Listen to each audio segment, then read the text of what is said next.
So we are actually aggrieved aspirants of, please. We are actually aggrieved aspirants of Fire and Emergency Department.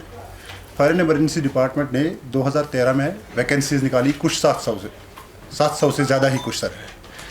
और fire and emergency ने इसमें 3 बार हमारा exam ले लिया। पहली बार 2014 में जो हाई कोर्ट ने काश कर दिया 2018 में, पहली बार का फ्रॉड। दूसरी बार 2018 में फिर से फिज़िकल के लिए बुलाया, फिज़िकल यानी कि पीईटी बुलाया। पीईटी के बाद हमको फिर से रिटर्न देना पड़ा। रिटर्न देने के बाद फिर से हाई कोर्ट ने उसको दोबारा काश कर दिया, क्योंकि उसमें बहुत ज़्यादा लूप होल्स रह गए थे। और फिर वो लूप होल्स जब हाई कोर्ट ने देखे फिर से काश कर दिया। इवन दो जब तीसरी बार ये एग्ज़ाम करने गए तो इनको ऑनरेबल हाई कोर्ट से ये डायरेक्शन आई कि आप इसकी जो एजेंसी है उसको चेंज कर दीजिए। लेकिन अब हमने सुनने में आया है कि जो इन्होंने चेंज की थी एजेंसी, उनका सिर्फ नाम चेंज हुआ था, ना कि एजेंसी एक्चुअल में चेंज हुई। नंबर 1, अब हमारी ग्रीवेंस क्या है कि डिपार्टमेंट ने अगर 20 सितंबर हमारा रिटर्न ले लिया एग्ज़ाम, ठीक है सर, उसकी लिस्ट जो आई वो आई 3/10/2020 को। ग्रीवेंस क्या है कि इशू हमारा ये है कि सबसे पहले उसमें क्या है, एक रिलेशनशिप स्कीम है। रिलेशनशिप स्कीम क्या है सर, मैं आपको बता देता हूँ कि हमारे इस सिलेक्शन लिस्ट में, सिलेक्शन लिस्ट कहाँ है दिखा, सिलेक्शन लिस्ट में सीरियल नंबर 1202, उसमें आप देख लोगे पीटी रोल नंबर 1301,436। मैं फिर से दोहराना चाहता हूँ, 1301,436 रमीज राजा कोका, ठीक है sir. Ramiz Raja Koka as a fireman हो गया है सिलेक्ट। यही लड़का पिछली बार जब इन्होंने इसी रिक्रूटमेंट से निकाला था एक सिलेक्शन लिस्ट, एज ए वल्कनाइजर भी सिलेक्ट हुआ है। चलो मैं मान लेता हूँ कि एक बार उसने वल्कनाइजर के लिए अप्लाई किया था, सिलेक्ट हो गया। आज जाकर उसको वल्कनाइजर की पोस्ट अच्छी नहीं लगी, अब जाकर वो फायरमैन लगा, ठीक है मैं मान लेता हूँ। फिर हमारे पास अब इसी सिलेक्शन लिस्ट में आप देख लोगे serial number 122 PT roll number 130143, इसका भाई आया है वसीम सजाद कोका।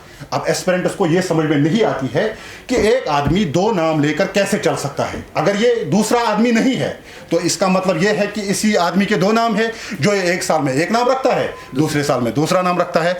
अगर हम इससे डिपार्टमेंट से इसका जवाब चाहते हैं कि आप बताइए कि एक ही पीटी रोल नंबर पर 2 लड़के कैसे आ सकते हैं, सिलेक्ट हो सकते, 2 लड़के कैसे सिलेक्ट हो सकते हैं। हमने माना कि पहले वो वल्कनाइजर सिलेक्ट हुआ है, वल्कनाइजर उसको अच्छी नहीं लगी, अब जाकर फायरमैन लगा है। लेकिन उसका भाई वसीम सजाद कोका या रमीज राजा कोका एक ही हो सकते हैं क्या?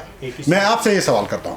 सेकंड, अब दूसरा रिलेशनशिप स्कीम, मैं इसके लिए आपको एविडेंस देना चाहता हूं। सीरियल नंबर 21 पर सरताज मोहम्मद डार सन ऑफ गुलाम मोहम्मद डार।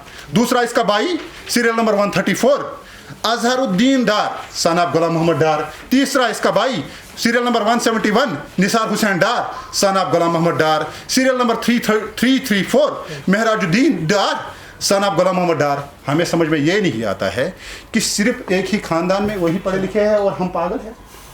ये समझ में हमें नहीं आया कि एक खानदान में सिर्फ उन्हीं ने ही पढ़ा था, हम पागल लोग हैं, हमें समझ में नहीं आता है कुछ।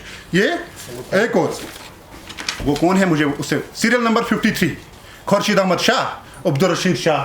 Serial number 64 Aamir Rashid Shah Abdul Rashid Shah. ये शाह साहब की फैमिली ही क्यों इसमें आती है, बाकी की फैमिली क्यों नहीं आती है? सीरियल नंबर 285 बिलाल अहमद गनाई मोहम्मद अमीन गनाई। सीरियल नंबर 294 अब्दुल कईम गयाई मोहम्मद अमीन गनाई। ये 2 भाई ही सिलेक्ट क्यों हुए हैं? हमने कुछ पढ़ा ही नहीं है इसका मतलब। दूसरी ग्रीवेंस हमारी सर क्या है, पेपर ही लीक हुआ था ऑन 19/9/2020, यानी कि 19 की ही शाम को पेपर लीक हुआ था, जिसके और हमारा एग्जाम जो था 20 को था।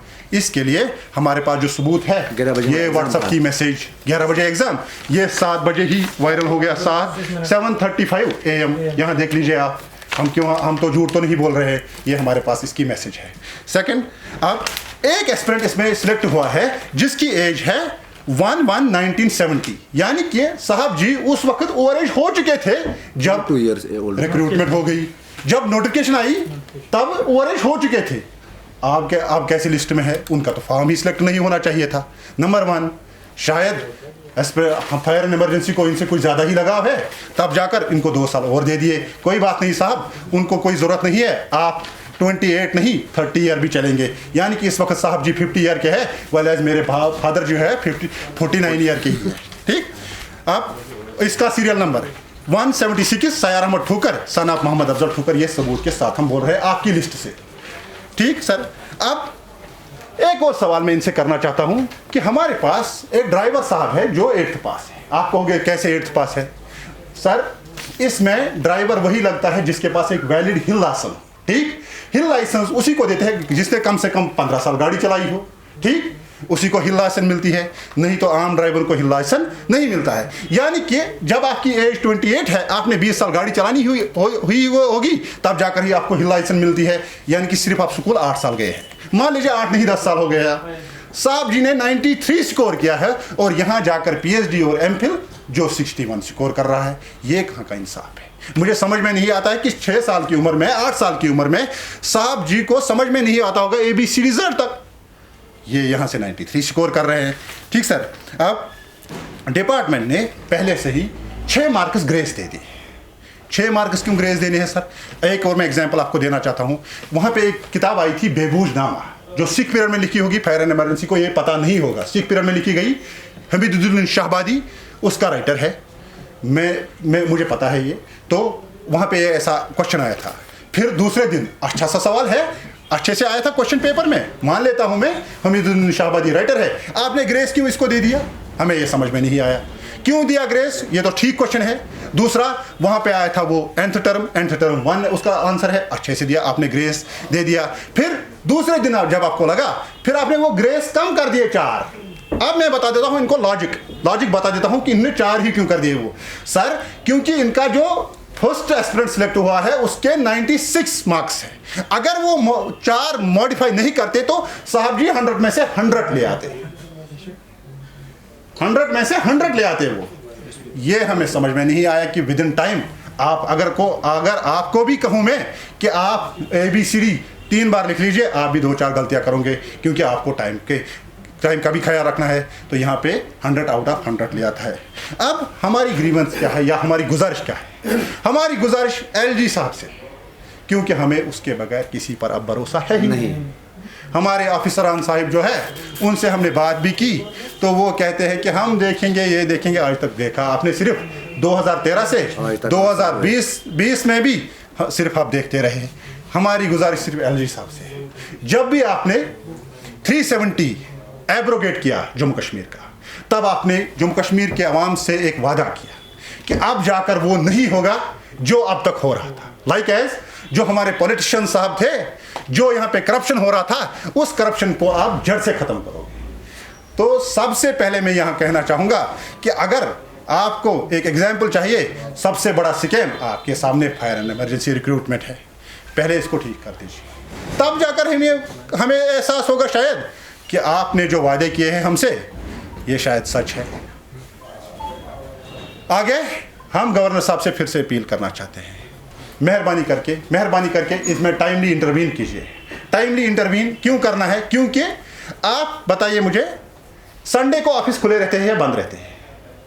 ऑब्वियसली बंद रहते हैं। यहाँ पर fire and emergency department Sunday को एक नोटिफिकेशन निकालता है कि इनको मंडे को जो सिलेक्ट हुए हैं उनको मंडे को ज्वाइन करना है। ये डिफेंस से रिलेटेड मसला है, डिफेंस से related, because fire and emergency is wing of Jammu and Kashmir police. अब जो जम्मू एंड कश्मीर पुलिस की विंग है, तो यहाँ पर आपको क्या है, पहले पुलिस वेरिफिकेशन की जरूरत पड़ती है। हर किसी रिक्रूटमेंट में हमने यही देखा है, पहले आपको पुलिस वेरिफिकेशन की जरूरत पड़ती है।